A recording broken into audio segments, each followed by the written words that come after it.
Yeah. Wow. My memory is, I dated a lot of people. Yeah, I'm sure. Easy. Yeah, but we went on one date. All right, I've had enough of the red tape. So Alfonso knew you. I was like, yo, dude, I saw this girl on Different World last night. I was like, her name is Jada. Dude, he said, oh, yeah, my boy knows her. He can introduce you. I have a thing. I recognize when I see a person if our relationship can be exponential. The first night with Jazzy Jeff, Right. with 15 minutes, I was like, yo, me and that dude can create. Right. Exactly. Right? I just feel it, and I know it when somebody is right for me. Yeah. Right. Okay. First night I met Alfonso. Yeah. Like, we were playing, I was like, me and that dude are magic. Right. When I saw you on Different World, it was that thing. And I don't know what it is, that the bell rings, and I knew that there was something in our energy that would be magic. Wow. And so I was like, Alf, hook it up.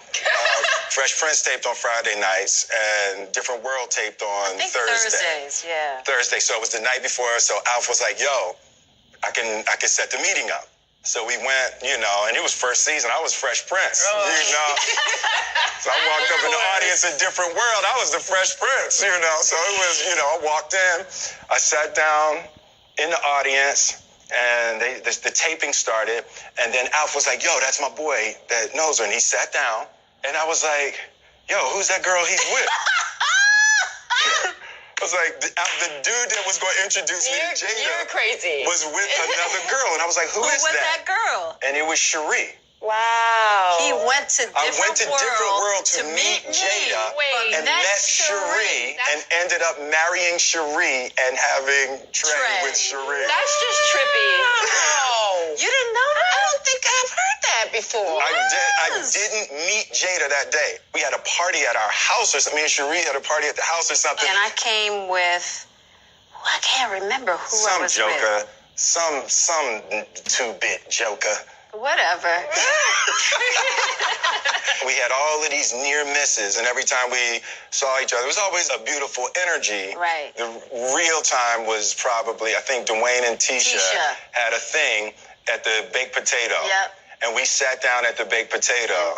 And we talked. There was a really unique, beautiful power. Yeah. We had that moment, and we connected, but I was married, and it was, and we that was it. That was it. We did not have an affair. We did not have an while affair. He was married. Nope, Let's be not clear at all. about that. Not at all. It was just that next night, me and Cherie went to dinner.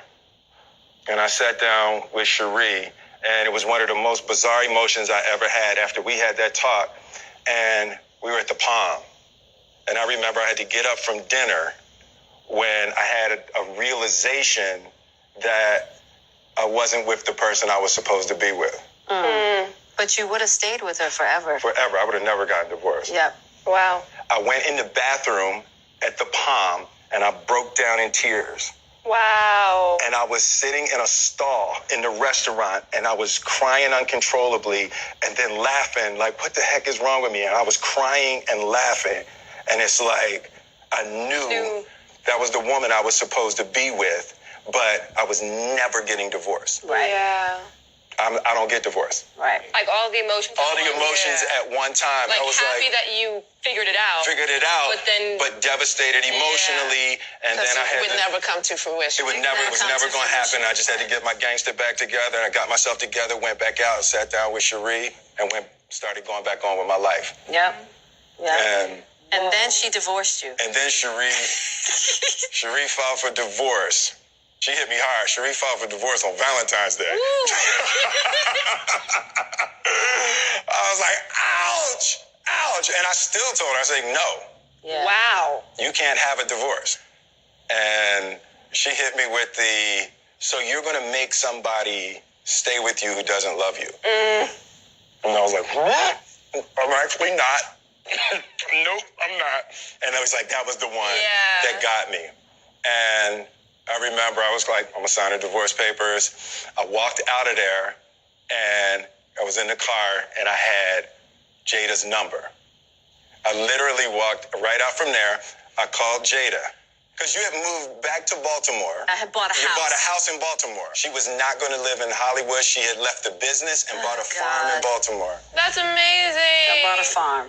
I said, hey, Jada, what's up? It's Will. She said, hey, how you doing? I said, good. I said, are you seeing anybody? Oh, my God. And she said, no. I said, cool, you're seeing me now. And my dumb And she ass was said, like, okay. My dumb ass. She got on a plane, came back to L.A. And never never left. spent one night in her farm in Baltimore. No. Never spent one night in the house she bought. That's actually kind of sad. I always know how much you wanted to have that kind of life. Yeah. You know? It's okay I know. because I got you. I knew the moment after the act that Yeah. I was pregnant. The moment. But I knew that night, and he didn't believe me, but I knew. And it was almost like, you know those big locks on a bank? Yeah. Those big turning locks? I could feel that in my womb, in my uterus. And But I was like, it was literally 4 seconds after we had sex, and she goes, I said, babe, you okay? She's like, I'm pregnant. I was like, babe, I think scientifically you're not pregnant. I think scientifically you're not pregnant yet. I cried that whole night.